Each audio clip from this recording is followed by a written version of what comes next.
If the movie you're watching was made in the last few decades, you can bet that a large majority of what you're seeing is computer generated. My question is, what the hell? CGI special effects have completely taken over Hollywood, and most of the movies made there today would be impossible without it. But there's a lot of work involved in creating these movie masterpieces after filming. So what does it look like before? Well, it's pretty funny. By the way, don't forget to hit that subscribe button if you haven't already. Let's get it on! Avengers Infinity War. If there's one genre that makes full use of all the wonderful things CGI can give them, it's superhero films. Marvel just loves its CGI. Of course, once all the work has gone into it and it's up on the big screen, it looks awesome. So it's pretty fun to have a look behind the scenes and see just how uncool most of the actors looked on set. Sure, some of them are lucky enough to play more human characters and get the cool Black Panther or Iron Man suits, but the rest of them, well, they're just some guys standing in a warehouse with dots painted on their faces. But the absolute crowning joy of all this is Josh Brolin trying to play Thanos. Sure, he's a pretty imposing character in the films, but that's just the problem. The character is way taller than Brolin. So what kind of costuming magic has the team come up with to help him achieve that on set? They stuck a cardboard cutout of Thanos' face on a stick and taped it to Brolin's back. Pure genius if I ever saw it.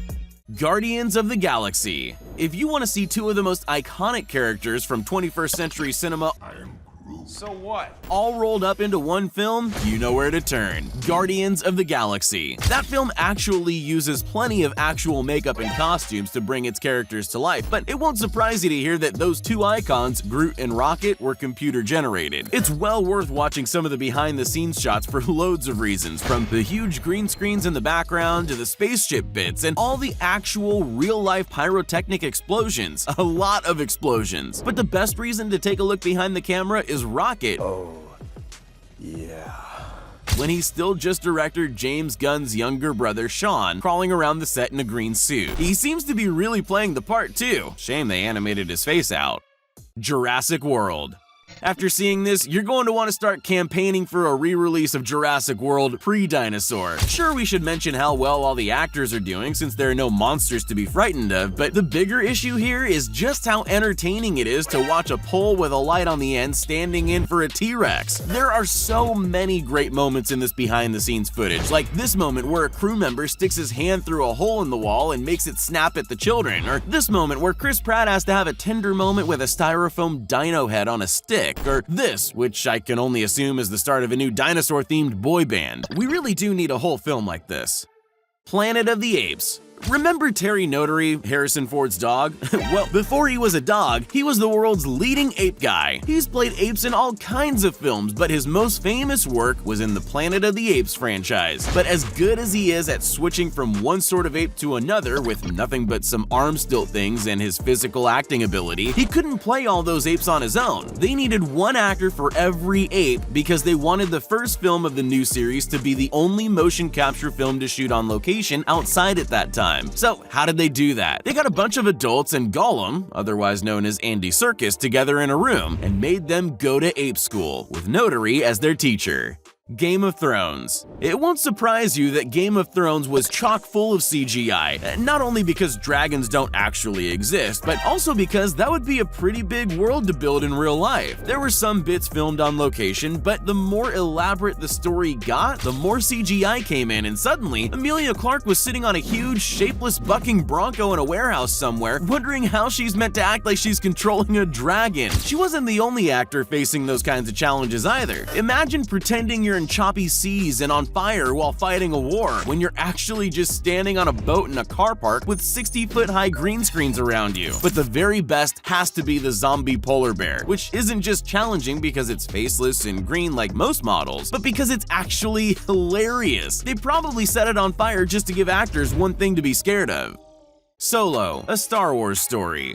You can't get any bigger in Hollywood than Star Wars. Combine that legendary series of sci-fi films with megastar Phoebe Waller-Bridge, and you're bound to get something amazing. It's no surprise they gave her the role of spirited droid L337, since she's known for her quick wit in front of the camera and as a writer. And they did give her freedom to improvise, but not with one surprising element. They didn't let her act like a droid. What? Well, I guess it worked, but that's gotta be a challenge, especially when your whole body is covered in wires and robot bits and all your human parts are hidden behind a green suit. It looked great in the end, but imagine shooting a whole film with your face in green mesh. She's a consummate professional. Dumbo. Picture a cute little baby elephant in your mind. Now imagine what could possibly stand in for a CGI version in a film. Maybe a model or something? How about a human man? It wouldn't be my first choice, but that's what they did on Dumbo. Apparently it helps the animators create accurate movements, but Ed Osmond must have worked pretty hard to get that right, because he isn't anywhere near the same shape as Dumbo. Watching the footage back, it seems like they just wanted someone they could watch roll down a ramp a few times, because it's much more entertaining when a human does it than a model of a baby elephant. He was very committed though. I hope his work paid off. The Call of the Wild.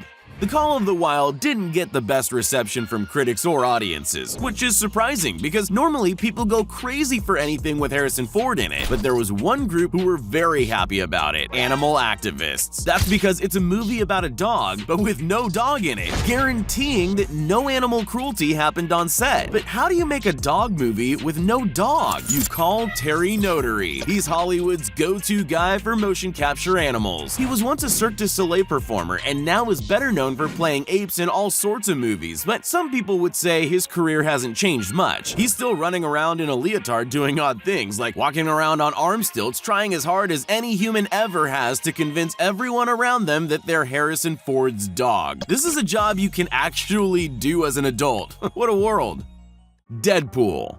Deadpool has become one of the biggest smash hit films of our time, but that kind of thing doesn't come easy. They gave themselves an incredible challenge by writing Colossus into the films.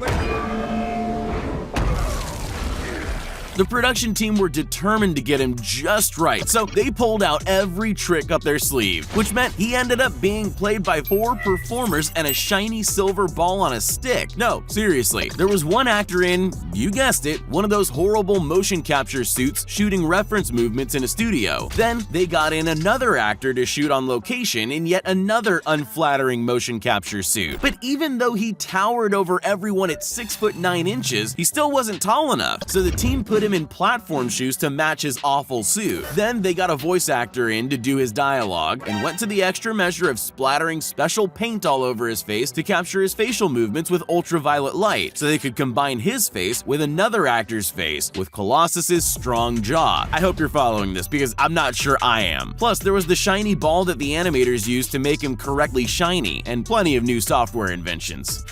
Wow. Beauty and the Beast. Grand dance sequences and ballroom gowns like this one used to be a staple of Hollywood cinema, and anyone who doesn't know what movie this is from could easily mistake it for a set of a 1950s musical, if it weren't for the guy in the bulging gray alien-like motion capture suit. Dan Stevens sure stood out on those ornate sets on Beauty and the Beast, and he didn't have a very easy time playing the part, with his body all contorted in his suit. Still, most actors wait their whole career for a strong money shot where they know their face will fill the silver screen from top to bottom, and he sure had plenty of those doing his very unusual face acting with 3 cameras right up close to him. I'm sure it was everything he dreamed it would be and not uncomfortable at all.